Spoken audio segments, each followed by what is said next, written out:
নমস্কার বন্ধুরা, শুভ সকাল। আশা করি সবাই ভালো আছেন। আজকে আমি আপনাদের সাথে শেয়ার করব ঢেঁড়স দিয়ে নতুন ধরনের একটা রেসিপি। আমরা ঢেঁড়সের দিয়ে সর্ষে, ঢেঁড়স ভাজা, ঢেঁড়স ভাপা অনেক কিছু খেয়েছি। তো আজকে আমি ঢেঁড়স দিয়ে একটা নতুন ধরনের রেসিপি আপনাদের সাথে শেয়ার করব। এটা আপনারা বাড়িতে বানিয়ে খেয়ে দেখবেন, ভীষণ সুস্বাদু একটা রেসিপি। তার জন্য আমি এখানে 250 গ্রামের মতো ঢেঁড়স নিয়ে নিয়েছি। এটাকে টুকরো টুকরো করে কেটে নিয়েছি। বড় সাইজের একটা পেঁয়াজকে আমি কেটে নিয়েছি, আর একটা বড় সাইজের টমেটো আমি কেটে নিয়েছি। আমি চুলোতে কড়াই বসিয়ে দিয়েছি। এবার এর মধ্যে একটু সরষের তেল দিয়ে দেব। আমার তেল গরম হয়ে গেছে। এবার আমি এর মধ্যে ঢেঁড়সগুলোকে দিয়ে ভেজে নেব। আমি 1 চামচ নুন দিয়ে দিলাম, আর 1/2 চামচ হলুদ গুঁড়ো দিয়ে দিলাম।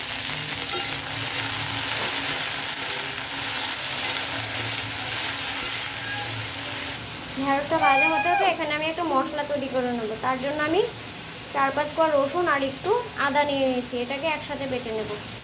এবার এর মধ্যে আমি পেঁয়াজগুলো দিয়ে দেবো।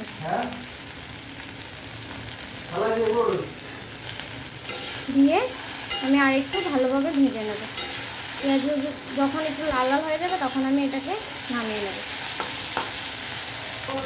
আমার ঢেঁড়স আর পেঁয়াজটা ভাজা হয়ে গেছে। এবার আমি এটাকে নামিয়ে নেব। এবার আমি ফোড়নের জন্য আর একটু সরষের তেল দিয়ে দেবো। এখানে ফোড়নের জন্য আমি একটু গোটা জিরে দিয়ে দেবো, একটা শুকনো লঙ্কা, 2 এলাচ আর দারচিনি। এখানে আমি ছোট সাইজের একটা কুচনো পেঁয়াজ দিয়ে দেবো। পেঁয়াজটা লাল লাল করে ভাজা হয়ে গেছে। এবার আমি এখানে বেটে রাখা আদা আর রসুনটা দিয়ে দেবো। আদা রসুনের কাঁচা গন্ধটা চলে গেছে। এবার আমি 1 চামচ জিরে গুঁড়ো দিয়ে দেবো, আর 1/2 চামচ ধনে গুঁড়ো দিয়ে ভালো করে মিশিয়ে নেব। আর 1/2 চামচ লাল লঙ্কার গুঁড়ো দিয়ে দেবো।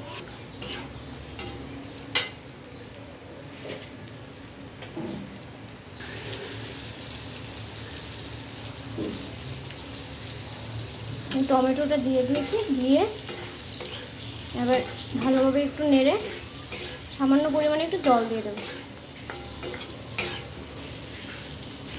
আমি এর মধ্যে একটু জল দিয়ে দিলাম। স্বাদ অনুযায়ী একটু লবণ দিয়ে দিলাম। মশলাটা একটু ভালোভাবে কষানো হয়ে গেলে তারপর আমি ঢেঁড়সটা এর মধ্যে দিয়ে দেবো। মশলার সাথে আমি টমেটোটা ভালোভাবে কষিয়ে নিয়েছি। এবার আমি ভেজে রাখা ঢেঁড়স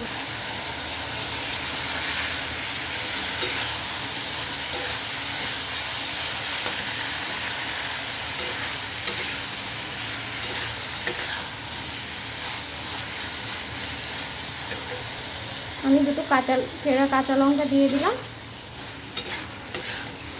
দিয়ে ভালোভাবে মিশিয়ে আরও 1-2 মিনিট এটাকে মশলার সাথে কষিয়ে নেব।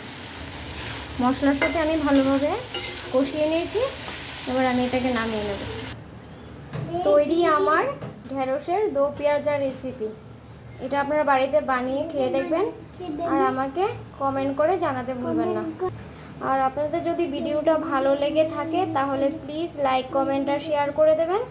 আর যারা এখনও আমার ইউটিউব চ্যানেল সুসের রান্নাঘর সাবস্ক্রাইব করেননি, একটু সাবস্ক্রাইব করে দেবেন।